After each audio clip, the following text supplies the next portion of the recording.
rumah kita ni ada gangguan. Maksud saya gangguan tu ialah gangguan jin. Orang kata hantu. Macam-macam kadang-kadang berlaku di rumah kita ni tuan-tuan. Bunyi macam ada orang atas bumbung, bunyi macam orang berjalan atas bumbung, macam-macam bunyi. Sat bunyi di dapur, sat lagi bunyi di bilik. Macam-macam kita buat nak bagi hilang gangguan-gangguan ni. Panggil Tok Bomo lah, panggil ustaz tu, perawat ni. Kadang-kadang anak kita mengadu, nampak macam ada orang ayah dia kata. Rasa lintah kat belakang. Kadang-kadang masa anak kita duk basuh pinggan, anak perempuan kita lah, malam-malam dia kata dengar bunyi macam ada orang di belakang. Rasa macam ada, berkali tengok tak ada, tapi menyebabkan kita rasa takut nak duduk dalam rumah kita. Jadi macam mana nak hilangkan gangguan-gangguan ini tuan-tuan? Saya tuan-tuan pengalaman sendirilah, di rumah saya sendiri pun ada gangguan-gangguan seumpama ni. Lama ni macam-macam Tok Bomo panggil mai, nak bagi lega, nak bagi hilang gangguan-gangguan ni. Hilang sat, saya lagi ada balik mai pagar rumah lah. Macam-macam usaha dan ikhtiar kita lakukan untuk nak melepaskan diri kita, nak bagi rumah tangga kita ni tidak ada gangguan-gangguan seumpama itu. Jadi saya tengok ada satu ceramah yang sangat bagus yang disampaikan oleh Syekh Wahid Abdul Salam Bali. Kalau tuan-tuan pernah dengar nama Syekh Wahid Abdul Salam Bali ni, seorang alim daripada Mesir yang merupakan yang terkenal dalam bidang ruqyah syar'iyah. Dia berubat merata-rata tempat, bukan sahaja di Mesir, di mana-mana sahaja dia terkenal. Dan dia ada kitab tuan-tuan, dan antara kitab dia yang terkenal ialah kitab Wiqayatul Insan Minal Jinni Wasyaitan. Ini antara kitab Tuan Syekh Wahid Abdul Salam Bali yang sangat terkenal. Perlindungan, penjagaan manusia ni daripada gangguan jin dan juga syaitan. Dan satu lagi kitab dia yang terkenal juga ialah kitab As-Sarimul Battar fi Tasaddi Lis-Sihri Wal Ashrar. Macam mana nak melawan sihir yang mungkin kenal kepada kita.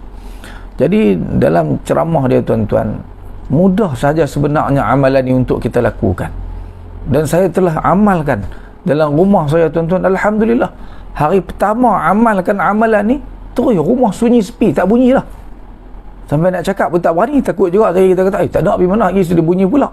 Tapi memang betul tuan-tuan, amalan ni amalan yang sebenarnya Nabi SAW suruh kita buat lama dah. Jadi bila saya buat, saya suruh anak-anak saya buat, alhamdulillah tuan-tuan, tak ada dah gangguan-gangguan tersebut. Tak bunyi apa dah atas bumbung. Yang dulu duk kata musang, depa kata musang, apa ni orang panggil, musang pandan. Pi mana habis? Tak ada dah. Saya juga saya sebut ni, sekali lagi malam ni mai pula. Tapi tuan-tuan nak bagi tahu tuan-tuan, amalan ni kesannya saya dapat rasa, bukan saya saja, isteri saya, anak-anak semua kata tak ada dah ya amalan.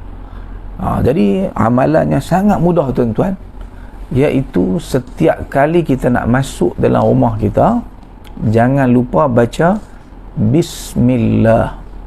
Sama ada tuan-tuan nak baca bismillahirrahmanirrahim ke, atau nak baca bismillah sahaja seperti yang tersebut dalam hadis, terpulang kepada tuan-tuan. Tapi pastikan siapa pun masuk dalam rumah kita, terutama ahli keluarga kita, setiap kali sebelum nak langkah kaki masuk dalam rumah tu, baca bismillah dulu.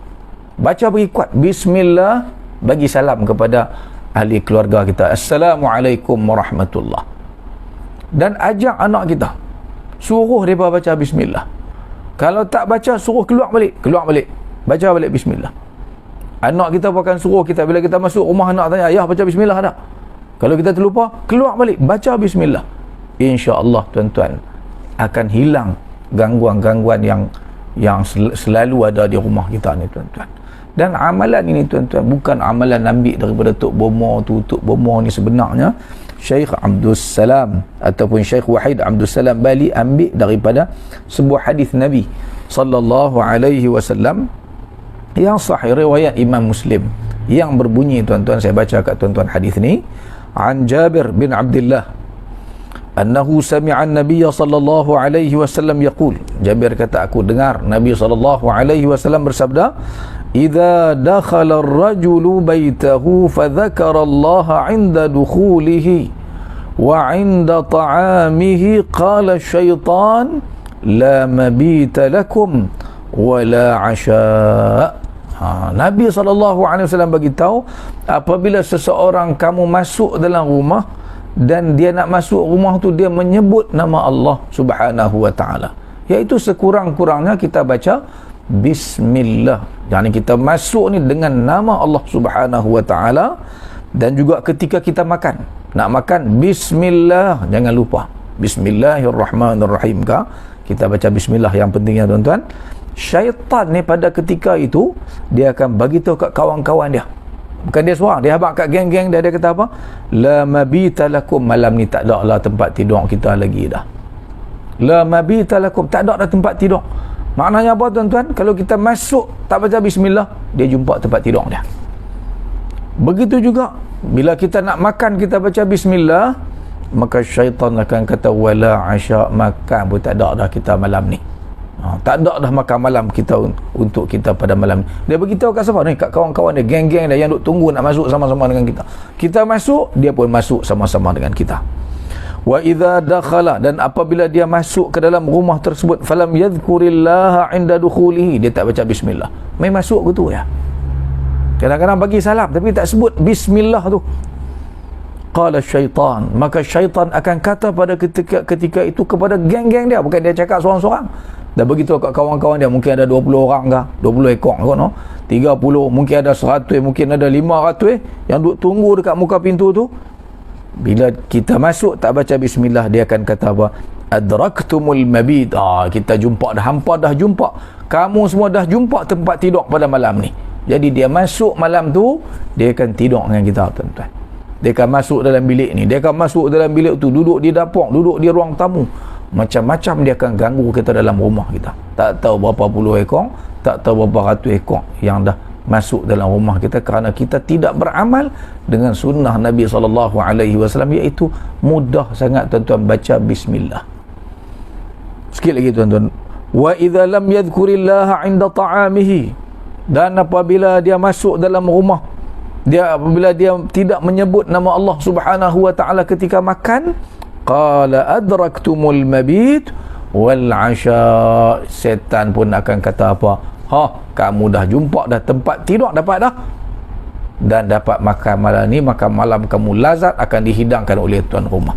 Jadi tuan-tuan, insya-Allah saya nak mengajak tuan-tuan semua untuk kita beramal, dan bukan kita seorang, tak jadi kalau kita seorang tuan-tuan. Kita kena ajak anak-anak kita sama, pesan masuk baca bismillah, latih mereka sampai mereka pilih tang mana pun mereka nak masuk dalam rumah, mereka akan baca bismillah. InsyaAllah rumah kita akan aman, akan sentosa. Dan kalau bunyi lagi tuan-tuan, mesti ada orang masuk dalam rumah tak baca bismillah, masuk rumah tak ingat Allah Subhanahu wa ta'ala, dia main masuk balik, dia ganggu kita balik. Ulang balik amalan ni tuan-tuan, biarlah ianya menjadi amalan sepanjang kehidupan kita insya-Allah. Moga-moga bermanfaat tuan-tuan perkongsian ini. Assalamualaikum warahmatullahi wabarakatuh.